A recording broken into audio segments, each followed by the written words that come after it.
Today, we got an image of what Russian President Vladimir Putin wants his people and the world to see about his invasion of Ukraine that has been so strongly condemned by so many.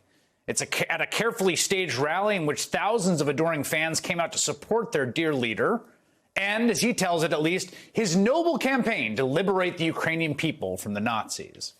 That's the image he is pushing day by day, a strong man fighting a heroic war, and a nation united behind him. Putin even cited scripture to justify the invasion. But Putin's carefully crafted image does not reflect the reality on the ground in neighboring Ukraine. Today, protesters in the city of Lviv placed more than 100 strollers in the town square to represent the number of children killed in the war so far. In the southern port city of Mariupol, rescue efforts are underway to find the hundreds of people who are trapped under the rubble of a theater which was reportedly bombed by Russian forces, while 1,000 civilians sheltered inside.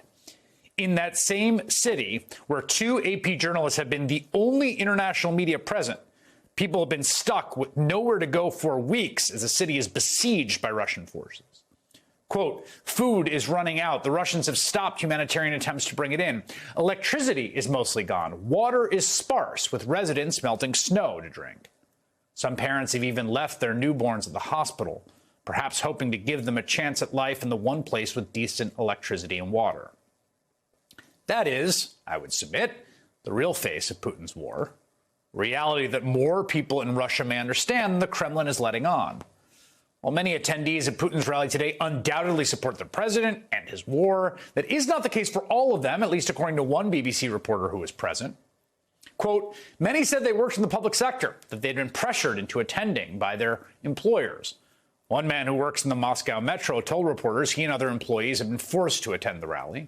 Students told us they'd been given the option of a day off from lectures if they attended, quote, a concert. Some of them didn't even know the event was dedicated in part to support for Russian forces in Ukraine. It is, quite literally, political theater, a kind of textbook set piece of a strongman. And it's worth taking a step back and looking at the context in which Putin rose to the ranks, both in and after the fall of the Soviet Union. Here's how NBC Nightly News reported on Putin being appointed as Russia's prime minister back in 1999. Out of the shadows of Russia's spy service, a new prime minister, Vladimir Putin, a man of little political experience but a long career in espionage. Most recently head of the shadowy Federal Security Service, formerly the KGB, longtime spy in Germany, secretary of Yeltsin's Advisory Council, the sensitive, powerful Kremlin inner circle, and fiercely loyal to the president. And in another surprise, Yeltsin today names Putin just not acting prime minister, but also his choice for president in next year's election. Now, notably, just a month after that report aired, Putin solidified his power by positioning himself as a strongman in response to a series of horrific apartment bombings across Russia, which left more than 300 dead. The attacks were formally blamed on Chechen terrorists, but there is quite a bit of suspicion to this day surrounding who actually set off those bombs. The bombings provide an excuse for Putin to order a ground invasion of Chechnya, launching the Second Chechen War. And that is how Putin came to power. But even before that, before he got his start, he got his start in the Soviet intelligence services, the notorious and secretive KGB, where, of course, subversion and deception were the norm. As a Russian journalist, Sergei Dobrynin, recounts in a fantastic piece for The Atlantic about Putin's rise to power, here is how one leftist dissident academic in Russia described him, Putin, at the time of his ascension. Quote, he is a Chekist, meaning an agent of the secret police. Once a Chekist, always a Chekist. He is pure evil. Once a member of the secret police, always a member of the secret police. It is how Putin operates. He appears to retain within him a tie to the worst aspects of the Soviet Union's shadowy totalitarianism, at least according to his behavior in recent weeks. You see, there is an entire field of study, it now feels antique, but it was all the rage for a while, called Kremlinology. It rose to prominence during the Cold War because, of course, there was no free press in the Soviet Union at the time, and therefore no public coverage of external political debate. But just because there was none of that, right, and most decisions were made through secret back channels, didn't mean there weren't politics inside the Soviet Union, and there were, of course, lots of it.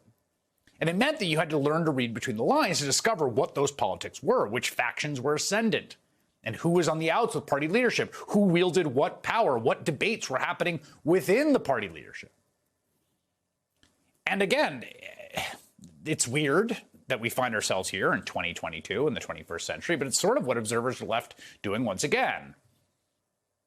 At this point, after the passage of the new law outlawing the use of the word war, essentially tamping down on what was left of the independent Russian free press, there's no real free Russian press reporting on the inner workings of Putin's government. So we are left trying to divine his thoughts and plans and the formations of whatever factions and controversies there might be in his inner circle from what little information we do have. There are reports that 2 of Putin's top officials are under house arrest for the supposed crime of not giving the president the right information ahead of the invasion. Obviously, if he was told that they were going to take Kyiv in a matter of days, you can imagine he's pretty angry about that. A study by the Institute for the Study of War indicated that he may be purging military and intelligence personnel. All of that is in contrast, of course, to Putin's public shows of strength, not just at the rally, but also his public addresses using frankly Stalinist language, comparing dissenters to insects and calling for a cleansing of society from subversive Western influence. There is also reporting that Putin called Turkey's President Erdogan to begin conversations about what a potential peace deal with Ukraine might look like. Keep in mind the current peace talks are happening in Turkey. And what concessions he would demand from Ukrainian President Zelensky's government.